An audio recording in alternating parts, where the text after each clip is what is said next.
Alright, so the Subaru's up in here. I think these bushings here are bad. It's causing part of my trouble. I also noticed I put soy wire links on it not long ago, and this one was loose for some reason.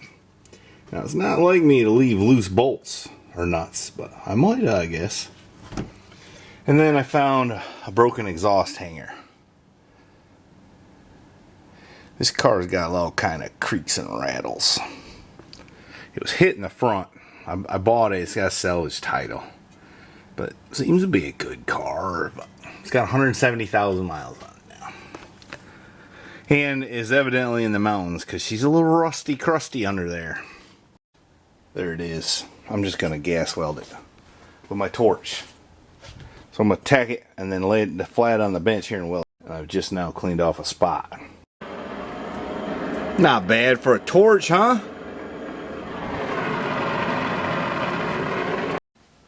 Alright, it's Sunday late morning. And I got an empty shop. Don't worry, that won't last long. I got to pull that blue and white Chevy truck in is what I need to do. The wipers on it have never worked since I got the thing reliably. I ought to fix that. And it needs a couple other things. So, I'm going to tune it up a little bit. It's going to be making lots of highway miles. Another thing I might consider is putting away a few things.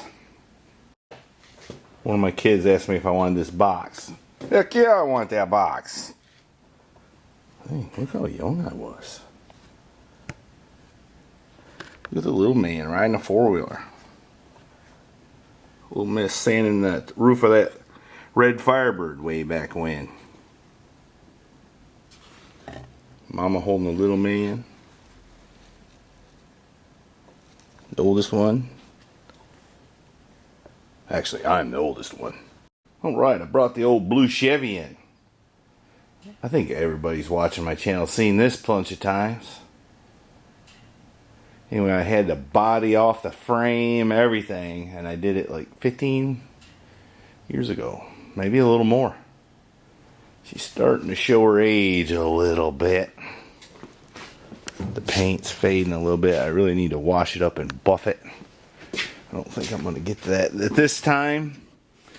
I need to get a new seat cover. It's starting to rip. Could use some new weather channels. Here and there. It's not terrible though. But the big pain is wipers don't never work. So I need to figure out how to... I think if I set up a relay, I think it's just not enough voltage to work them, I think is the deal. Because I have put in new wiper motor and all that. But, you know, the wiring gets old on these old girls. So... And the valve covers are leaking a little bit. I need to see if I got valve cover gaskets. I spilled some brake fluid over here. The paint come off. You don't ever want to put brake fluid on your paint. No, sir.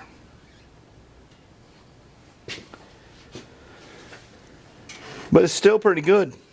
It does have some kind of driveline vibration on deacceleration at like 70 miles an hour. So maybe I'll put it on the lift and see what I see.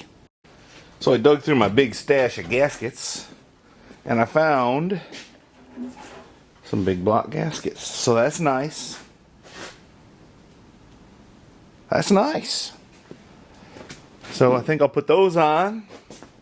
Since we'd be leaking a little bit, starting to leave little puddles. That's kind of embarrassing, you know. I really need to redo that carburetor too. It has, you know, quadrajets are famous for the...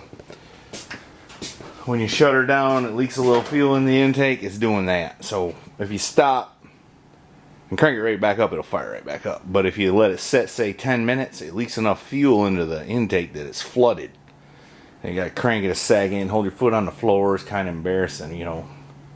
Pull up in a truck, cool truck, hot wife, all that, and there you are. You know, so should probably fix that. Another thing it needs is a little bit more idle air on the carburetor. Excuse me. You can smell the fuel. Anyway, it's to make it idle good, you got to crack the throttle plates open enough that it's too much air. You shut it off, it kind of runs on. Diesels. So that's the problem there. You got to give it a little more air through the air tubes that are internal, which is not a big deal. I don't know if I'll get into all that today, but let's see how far we go. Let's see how far we go. I got one guy on the marketplace messing with me a little bit. I don't know. He might not want to tangle. Well, I hooked up my meter. I got 12.3 at the battery, which is strange. I guess not really. I just cranked it up and drove it in here. It didn't really run that long. And I got 11.7 at the wire that powers the wiper motor. And what's interesting how it turns on is it gives it grounds in different areas to change the speed. So it's hot all the time when you turn the ignition on. And then when you turn the switch, it grounds one terminal for high and it grounds two terminals for low. So I think what I'm going to do, I do not see a ground wire going to the wiper motor, and it should have one. I think what I'm going to do is rig a ground wire and see if that don't fix my trouble. Wouldn't that be something if I suffered with this for... I've owned this truck for 25 years, I think. Wouldn't it be something if I suffered with it that long and only needed a ground wire? Alright, let's see what happens. Alright, I sort of feel like a dum-dum, but this, I've done this before in my life.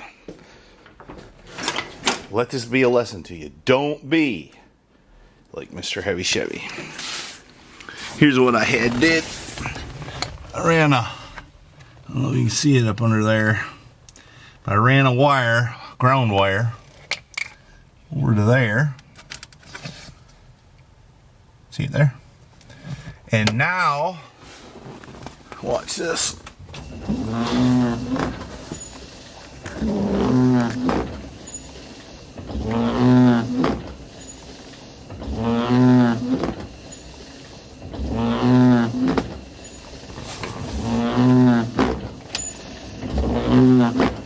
Before it would do that a while and then it'd stop.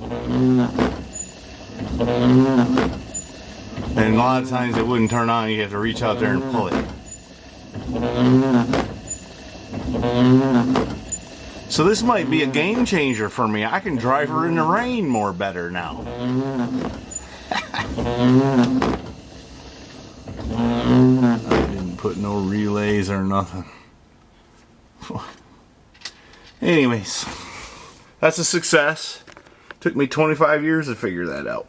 You know, another thing I ought to do is I've been fighting with it. I built this truck in this configuration with a big block and the fan here. That's a fan out of like a Buick Skylark or something. It's really not quite big enough, really.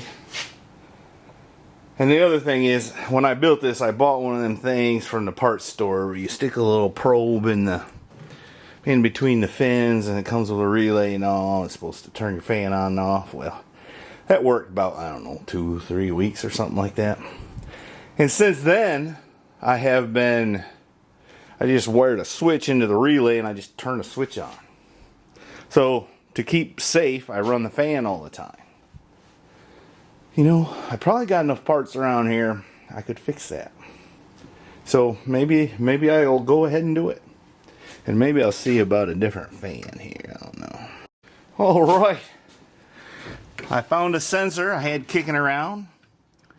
And an adapter I screwed into the head. I think it's tight. The squares on it were kind of bumping the aluminum there next to the head bolt boss. That's kind of annoying. Had to space out my dipstick. I got these cool stainless ARP bolts. I had to not use that.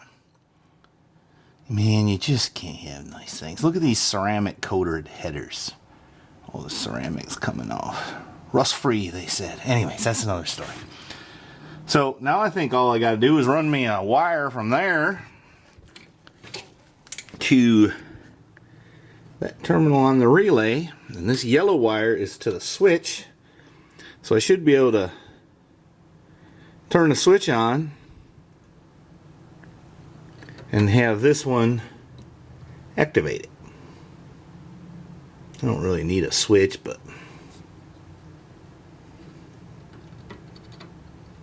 I guess it's okay to keep it. That's what I'm thinking. Alright, let's test my theory. I've wired it up, and if my theory is correct, I touch the ground to that terminal, the fan will come on. Hey, hey! You know, that's good. I'm happy. It is kind of funny, the stuff you'll suffer with. You just know how to make it work, so you keep on doing that. You should just fix it. Look how quick I did it. I put that on there in, I don't know, 30 minutes. In between somebody aggravating me on Facebook Marketplace. Yeah. Don't be like Mr. Heavy Chevy. Don't delay. Just get it done. I guess the next thing to do is change the valve cover gaskets. You know, since I got them and they're leaking. So let me get after that.